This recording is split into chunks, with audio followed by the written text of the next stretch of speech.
disseram assim, estava bem cheio, não sei se eles venderam um pouco mais de ingresso, não sei o que eles fizeram lá, mas foi um jogo que o Corinthians, eu acho que jogou melhor o primeiro tempo do que o segundo, controlou tudo muito melhor no primeiro até do que no segundo, mas de maneira geral consegue controlar bem o jogo.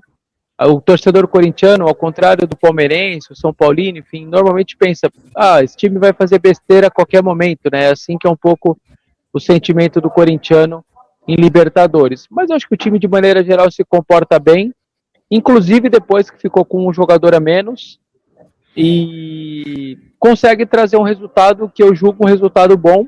Se você comparar então o que aconteceu no Beira-Rio, um resultado maravilhoso, né? Porque a montanha lá da Copa do Brasil era uma montanha gigantesca para subir, e no caso 0-0, você tem ali um placar mínimo para fazer dentro da sua casa. O time do Rosário é um bom time, o camisa 5, se eu não me engano, em Barra, é um baita de um jogador, eu adorei o volante, o camisa 5.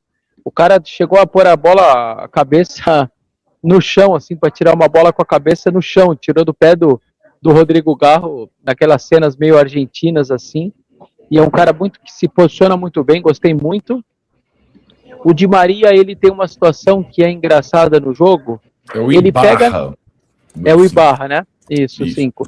E ele pega na bola, o Di Maria, primeiro, o passe dele vai sair certo, assim, é muito difícil ele errar qualquer lance bobo técnico, assim, ele é um cara muito diferente mesmo, só que ele tem uma situação que no segundo tempo ele dá uma pregada, assim, pela idade dele, a dinâmica dele do primeiro tempo é troca do lado, o drible dele é mais rápido, o raciocínio dele sai mais rápido, só que no segundo tempo, claramente, ele sente, são quase 40 anos, enfim, bastante normal também, ou até mais de 40 anos, enfim, é uma situação que para ele é mais difícil, mas é aquele cara que, se ele precisar achar o cara no segundo pau, atrás do zagueiro, ele vai achar, porque a bola dele vai chegar.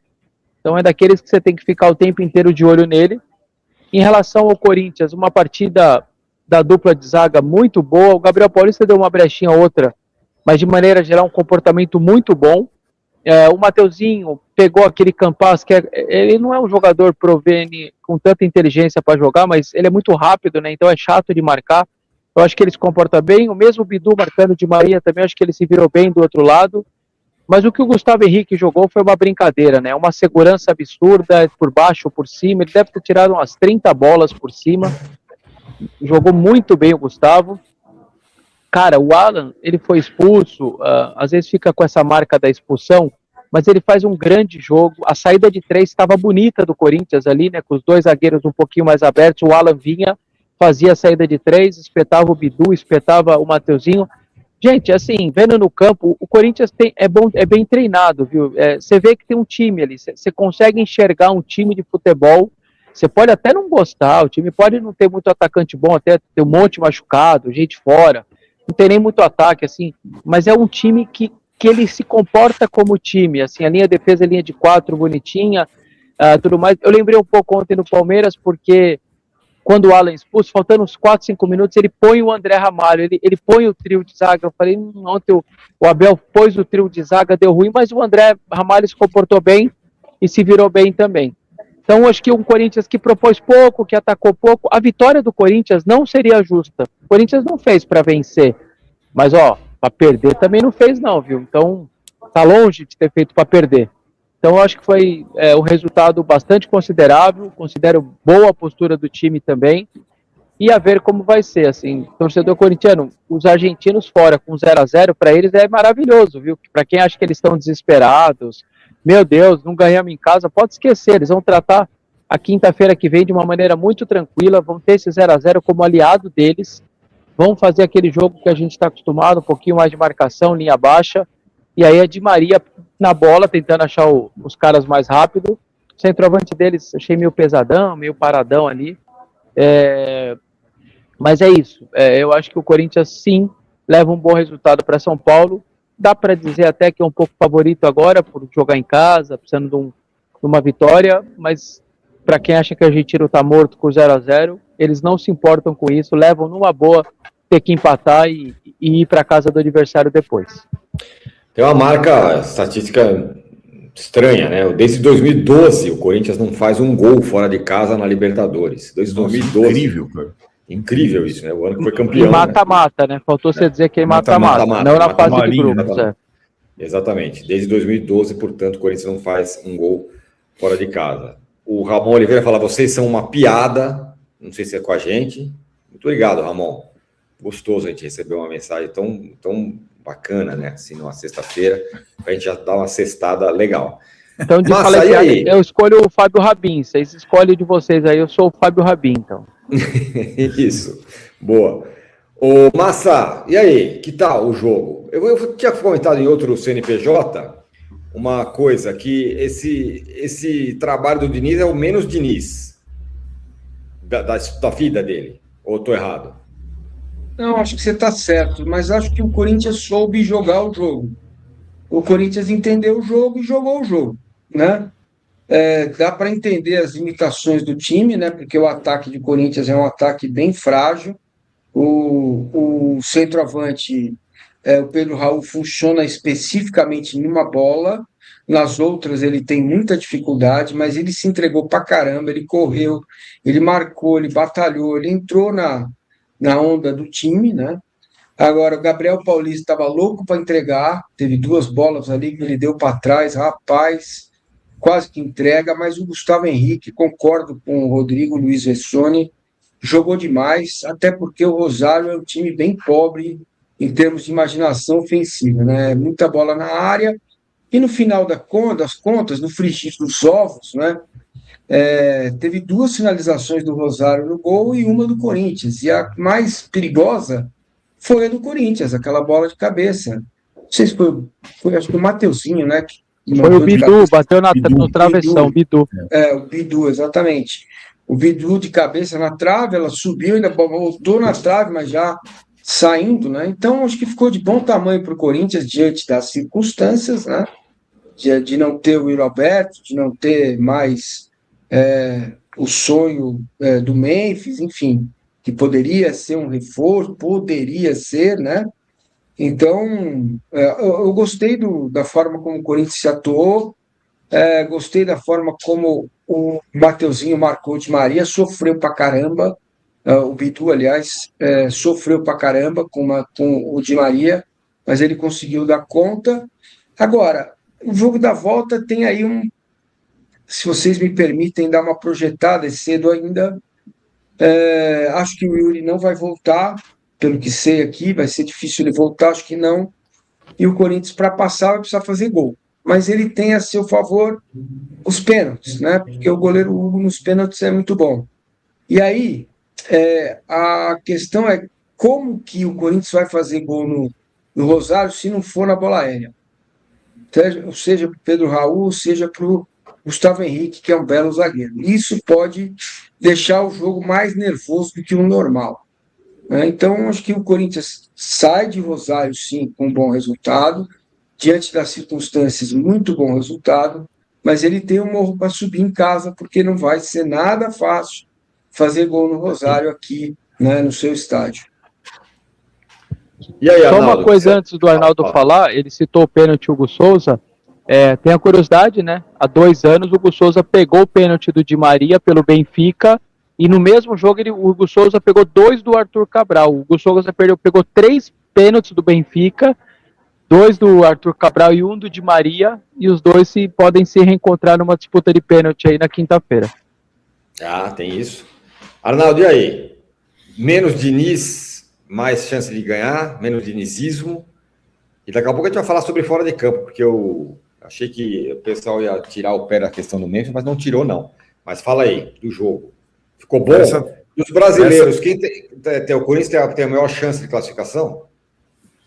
Dos brasileiros que jogam contra estrangeiros? Não, todos os brasileiros. Eu acho que o Corinthians tem boas chances na sua casa.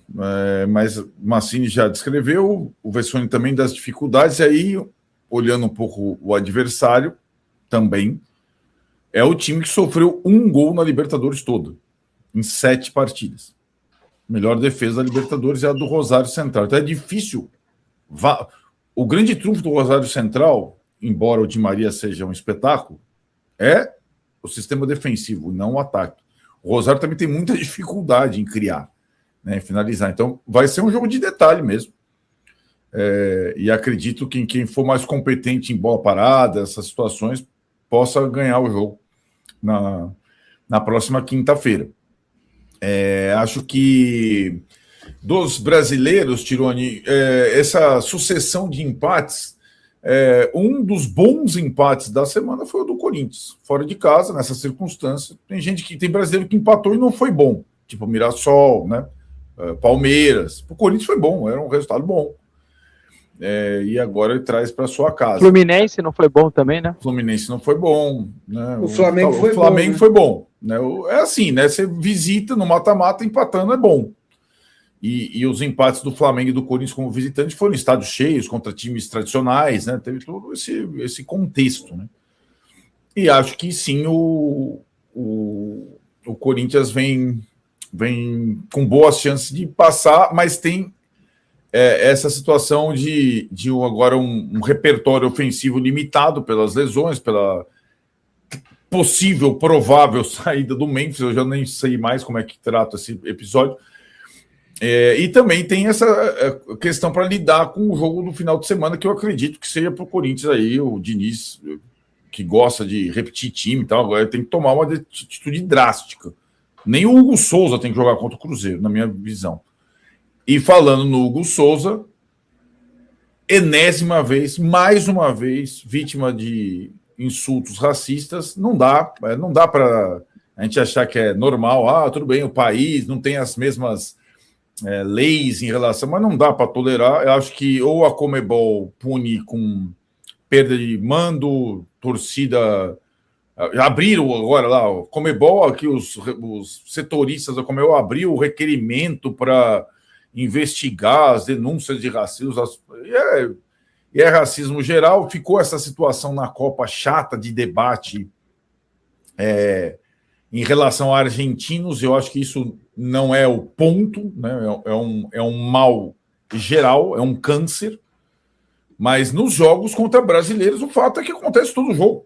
É um mal geral, é um câncer que está espalhado por todas as sociedades, mas não dá para dizer que na Argentina é meia dúzia. Exatamente. Porque a meia dúzia aí é. Não é meia dúzia, não. É recorrente. Exato. E o goleiro do Corinthians é vítima toda hora disso. Ele fica lá, né? O goleiro fica naquela posição mais próximo da torcida e tudo mais. É insuportável, é inacreditável, inaceitável, né, essa situação. E aí faz lá na arquibancada também rolou, viu? Uhum. Também rolou? Na arquibancada também rolou. A gente via eles fazendo gestos. Na hora de sair também, descendo assim um túnel que tinha. Eles se colocaram numa grade que tinha acesso ao túnel, e aí tem até vídeos, os caras gritando mono, não sei o que. Então a gente escutava descendo ali para ir para a rua. Então é um negócio meio complicado, generalizado, acho que não todos, mas que o volume é sempre muito alto, sim. O Corinthians, acho que se pronunciou rápido, né? Soltou lá uma nota, rápido, meio protocolar, mas tinha que fazer alguma coisa. A gente vai mostrar, vou dividir uma tela aqui com vocês, com um Twitter de um jornalista aí, muito bom, inclusive. Como é que ele chama? Não é esse, não é essa. Ih, cuidado aí, hein? Aqui, ó. Aí. Estão vendo, não? Tô vendo. No início da madrugada dessa sexta-feira, faixas foram estendidas em frente à casa de Osmar Stabile. Olha as faixas aí. Interdição judicial já. Fora ratos. Olha lá. Acabou a paz. Então, em frente à casa do Osmar Stabile, foram colocadas essas faixas, Vessa. E juntando isso com o Diniz falou que ficou decepcionado porque o Memphis não ficou, o caldeirão contra o Stabile e a diretoria fica mais quente, né? O pavio ele é aceso, na verdade, na segunda-feira à noite, quando dois sócios que tinham sido expulsos pelaquela noite do golpe, que tentaram tirar o presidente em exercício, simplesmente houve uma outra votação e livraram a cara dos dois. ali acendeu um pavio, ali as pessoas enlouqueceram, só que aí chegou na terça-feira, aí explodiu de vez, e hoje a bronca com o Parque São Jorge, o CT não tem nada a ver com isso, claramente o torcedor está gostando muito do trabalho do Diniz, está blindando muito os jogadores, é um problema agora, é com o Parque São Jorge, e eu, sinceramente, eu não vou ficar espantado, zero espanto, se no sábado e no domingo a gente tiver algum protesto grande lá no Parque São Jorge. Isso se não tiver, o pessoal não voltar da Argentina, porque a chegada está marcada para sábado, e as organizadas da Argentina chegarem direto lá para o Parque São Jorge, já pararem lá na porta para fazer um protesto. De verdade, eu não vou ficar surpreso, porque a bronca está grande com todo o que conselheiros, sócios, sobretudo o presidente, enfim, diretoria, eles estão fazendo, tanto politicamente quanto economicamente, enfim, de todas as maneiras. E aí o Memphis só inflamou tudo isso. O Memphis virou símbolo dessa revolta, né?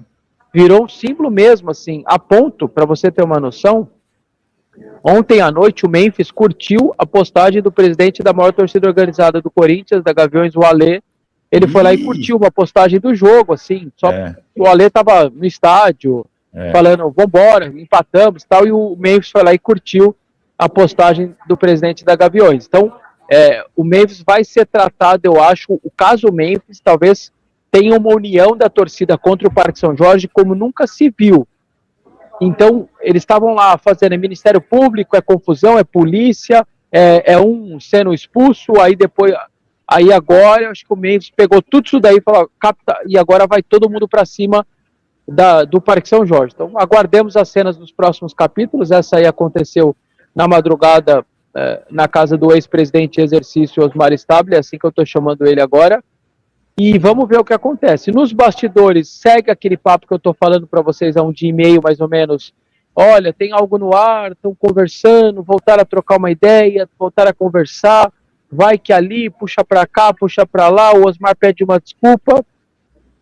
Não sei, eu não vou garantir que o assunto Mendes morreu, não vou garantir, porque o que eu estou escutando, cara, vamos ver.